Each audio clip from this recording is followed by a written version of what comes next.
How the rabbit hole keeps deepening. Keep on adding new shit to old projects. Hello.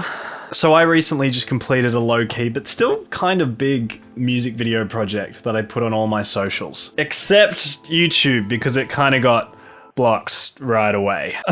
So if you're just here to watch that, there's a Vimeo link in the thingo.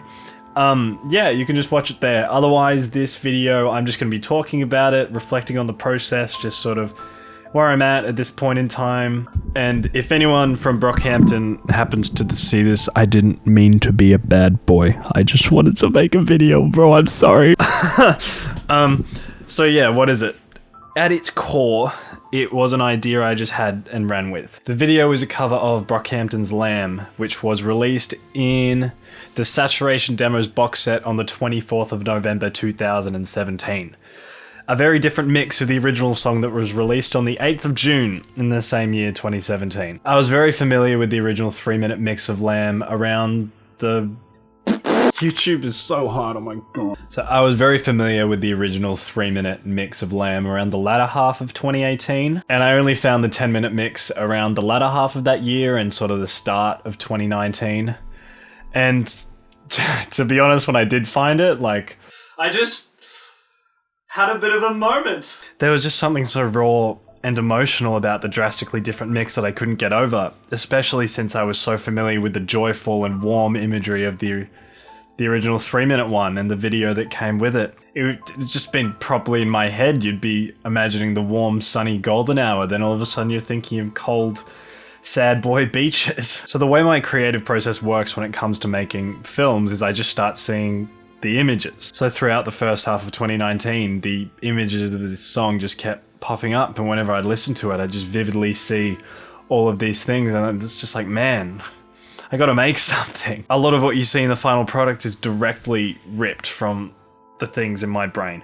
Like, I knew it would have included a lot of beaches, which always seemed to pop up in my work, actually, despite me never really going to the beach. And I sort of saw myself walking down the walks around my neighborhood, which sort of grounds the whole video back to suburbia, followed by the sequences which sort of transport you away from the groundedness and things that feel comforting. But yeah, to put this project together, I just used friends, some exceptionally good friends to star in it and help me out.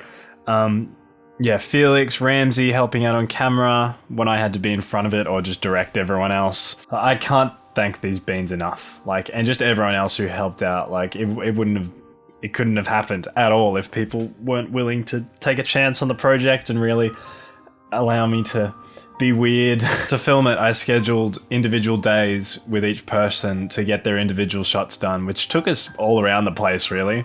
Jackson and I were on a bike track that we used to ride on all the time in high school. Dom and I snuck one of the shots into Melbourne Uni. Don't prosecute me, please. And yeah, stuck a lot of cheeky Ballarat in there too, you know how it is. And on the notion of taking you away from groundedness, there were some scenes with people like Matilda and Jen, who are such out there people, who I put Matilda in a closet, she's constantly out and about, and I put the beach obsessed Jen lying down on concrete, which is so out of their element, which sort of fuels this underlying frustration of the whole song. The last thing we did actually was the big group day after getting all the individual shots where all of us were together. We knocked out all the path shots, all the green screen shots, and some other odd ones like in the car and, you know, stuff like that. So yeah, all the shots were very pre-planned.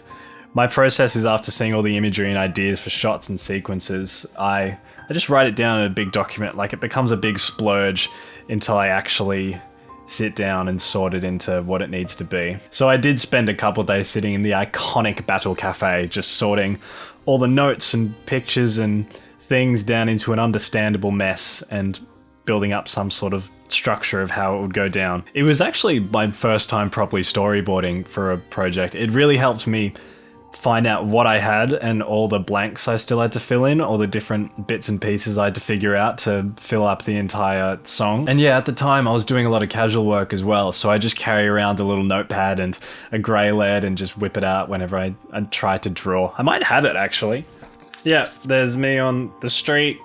These are really shit, only I can understand this. There's a car.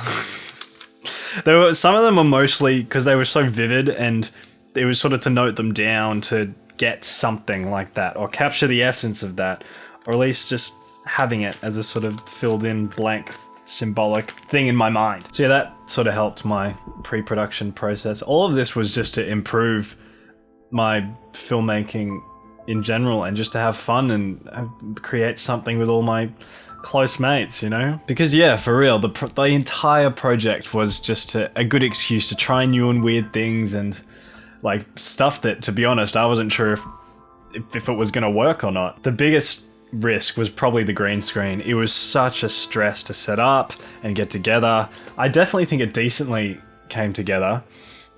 We had Sarah Weber's drone as well, who you should definitely check out on a certain someone's podcast, or just check her out instead, Skypan Australia. So that was really good. And apart from that, a lot of the shots were really run and gun, a shooting style that I'd really like to master and get a hold of more. I do love my run and gun shoots. They're just so much fun, because I'd really like just getting out there with a camera and getting shots here and there that could potentially contribute to a project such as this, or a film. There's some stuff I shot the other day that's now going to be in Man of the Sesh. And yeah, so overall, all the individual shots were done in a span of 2 weeks in November last year. And the group day was all done at the start of December. And yeah, only a couple shots were done this year in 2020. And there are a few beaches in there that I had filmed months and months and months ago that I didn't know were going to be in this project until I started the edit, really. So yeah, that's pretty much it. I hope the final product was enjoyable. And we're definitely moving right on to the next thing now, which includes the short I spent far too long in post on. Future shorts I'm getting done, and also all these delicious things I'm keeping under wraps for now. This YouTube thing is something I'd like to do. I find that it's fun just to document my process. And if I talk about it and I'm just able to articulate, I'm saying this, but I'm cutting like every 6 seconds because I just lose my train of thought. Articulate things I'm learning and things I'm doing and what I want to do, and just more of a chance to get feedback from things from you. Because this is just me with a camera propped up in the corner of my room, so I hope it's alright. Yeah.